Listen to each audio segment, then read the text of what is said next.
नमस्कार बच्चों। आज मैं आपके सामने बितान पाठ्य पुस्तक के डायरी के पन्ने नामक पाठ को बताने जा रही हूँ, जो कि एन फ्रैंक द्वारा लिखा गया है। एन फ्रैंक जो लेखिका है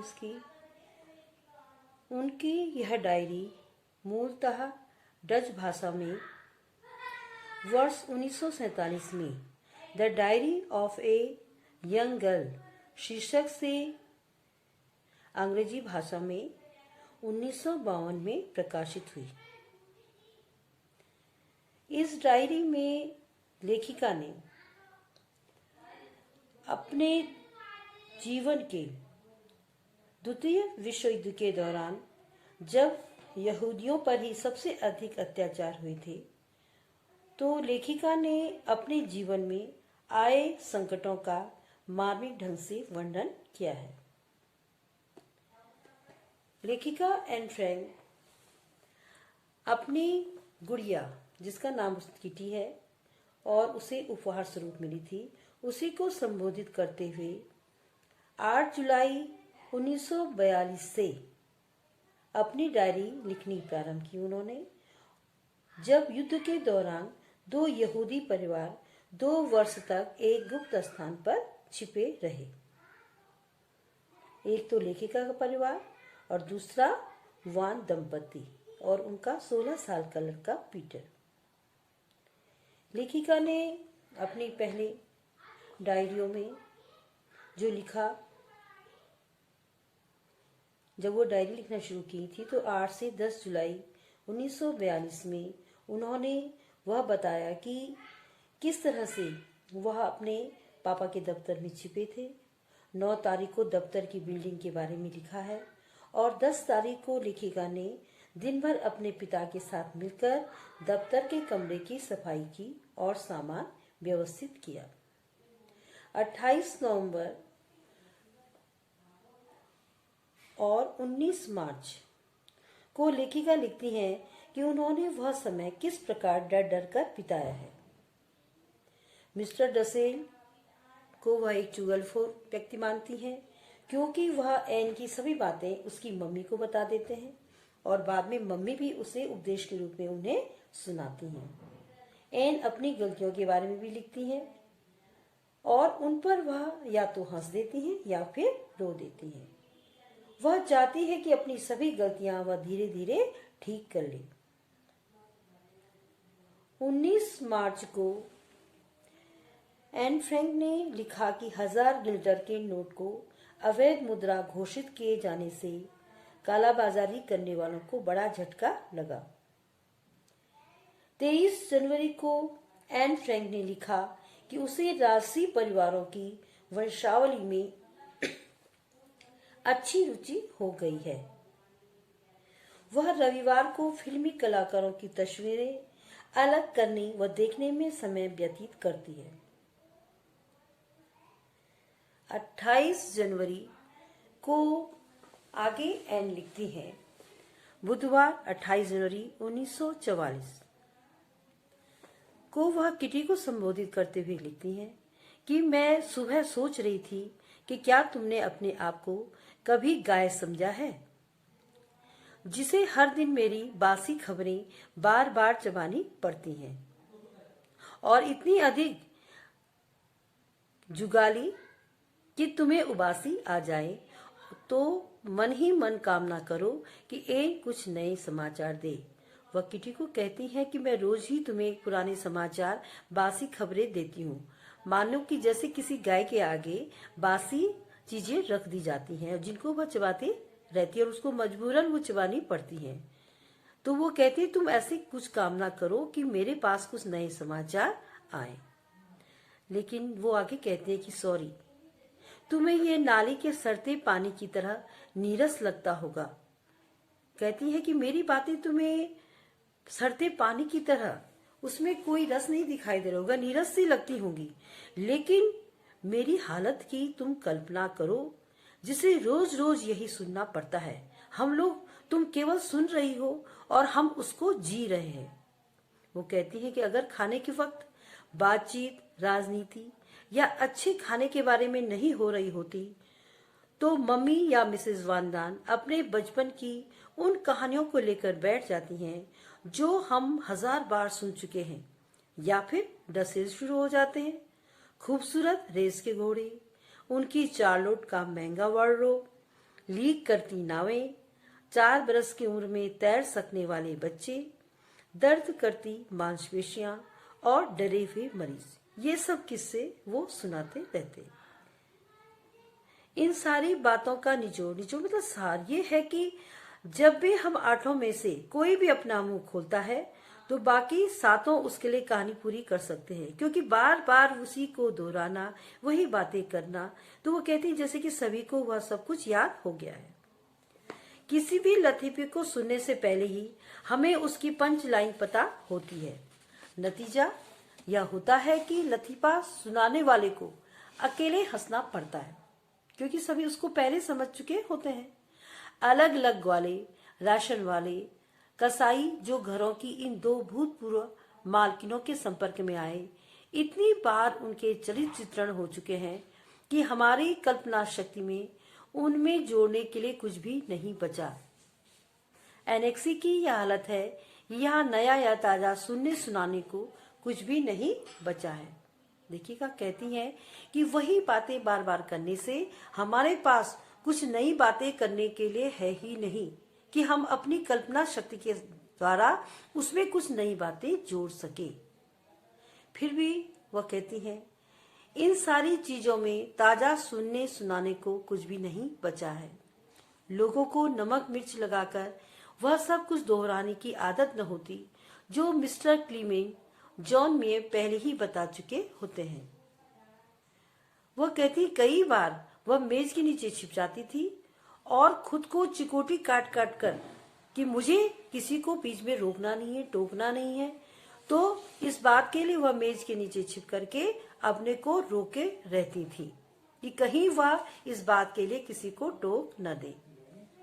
वो कहती है कि जॉन और मिस्टर क्लीमेन को अज्ञातवास में छुपे या भूमिगत हुए लोगों के बारे में बात करना अच्छा लगता है। उनकी बातों की रुचि क्या थी?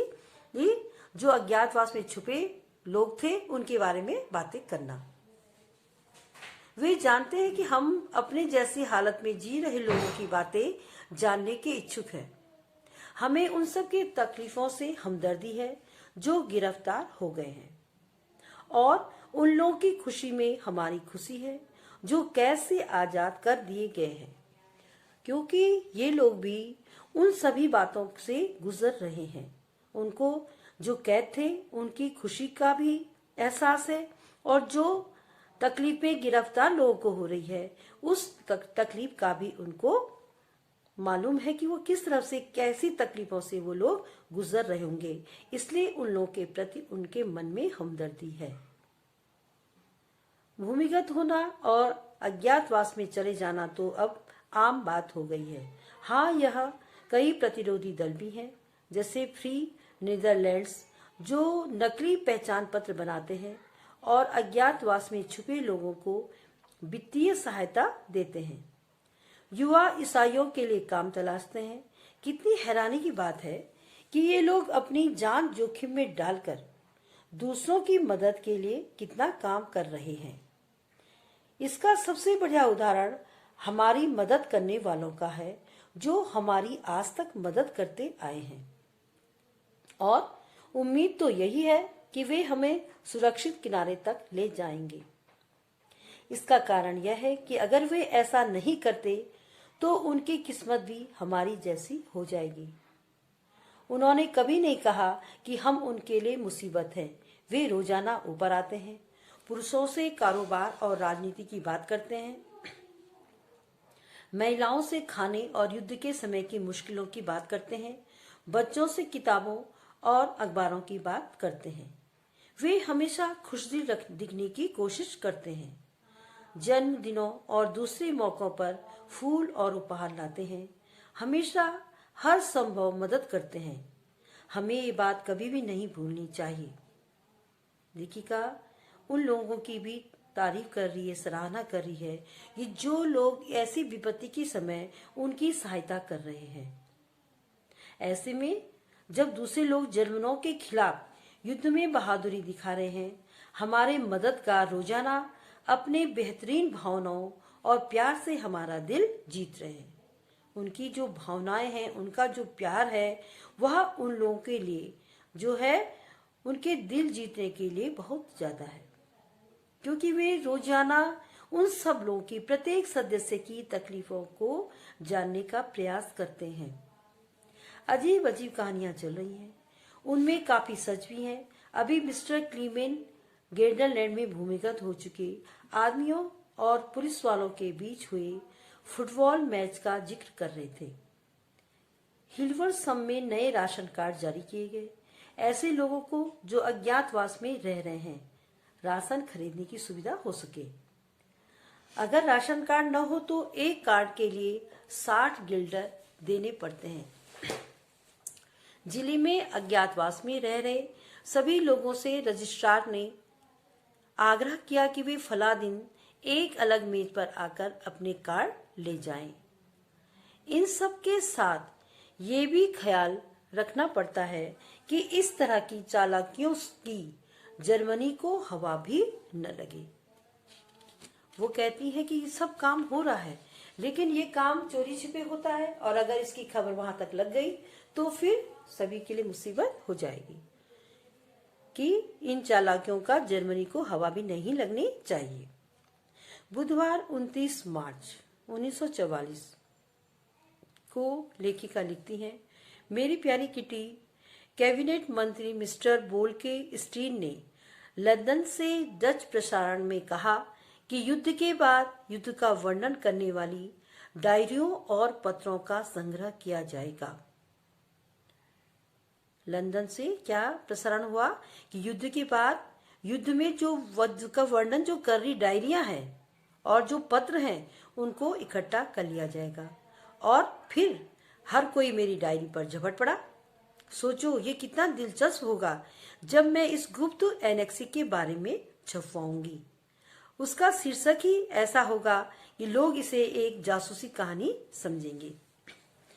लेखिका कहते हैं कि मैं सही बता रही हूँ। युद्ध के 10 साल बाद लोग इससे कितना चकित होंगे कि जब उन्हें पता चलेगा कि हम लोग कैसे रहते थे, हम क्या खाते थे, और यहूदियों के रूप में अज्ञातवास में हम क्या क्या बातें करते थे। हालांकि मैं तुम्हें इस जीवन के बारे में काफी कुछ बता चुकी हूँ, फिर भी तुम अभी भी थोड़ा सा ही जान पाई हो। हवाई हमले के दौरान औरतें कैसे डर जाती हैं, अब देखो ना।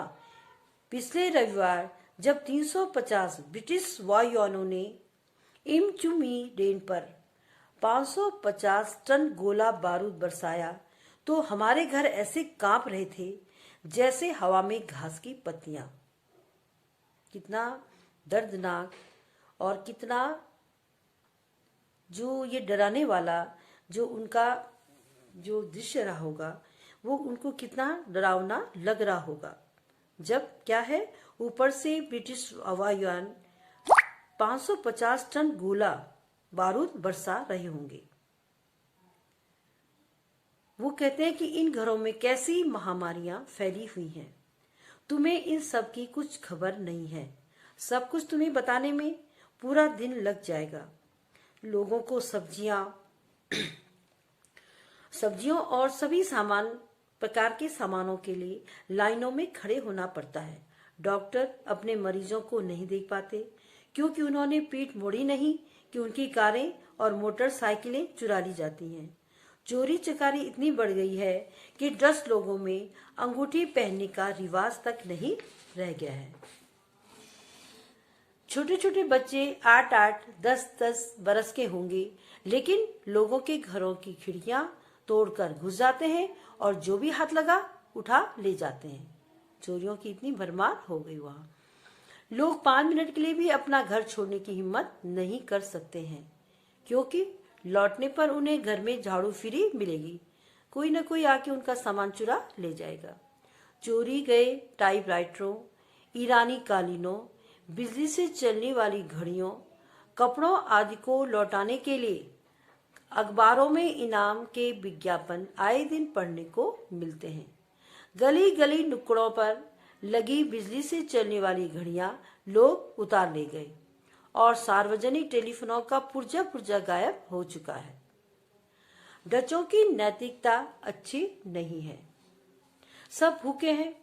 नकली कॉफी को छोड़ दो तो एक हफ्ते का राशन 2 दिन भी नहीं चल पाता। अभी और क्या देखना बाकी है। पुरुषों को जर्मनी भेजा जा रहा है। बच्चे बीमार हैं या फिर भूख से बेहाल है।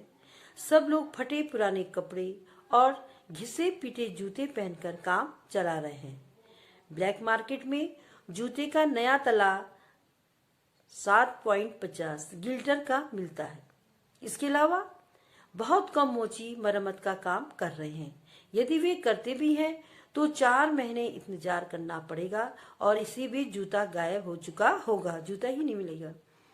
इसका एक लाभ भी हुआ है कि खाना जितना खराब होता जा रहा है, बिक्री उतनी ही गंभीर हो रही है। सरकारी लोगों पर हमले की घटनाएं बढ़ती जा रही हैं। खाद्य कार्यालय, पुलिस अधिकारी सभी या तो अपने साथी नागरिकों की मदद कर रहे हैं या उन पर कोई आरोप लगाकर जेल में भेज देते हैं। सौभाग्य से बहुत कम डच लोग गलत पक्ष में हैं। लेखिका एन अपनी डायरी को यहाँ पे उस दिन के लिए बंद करती हैं। अब आगे की डायरी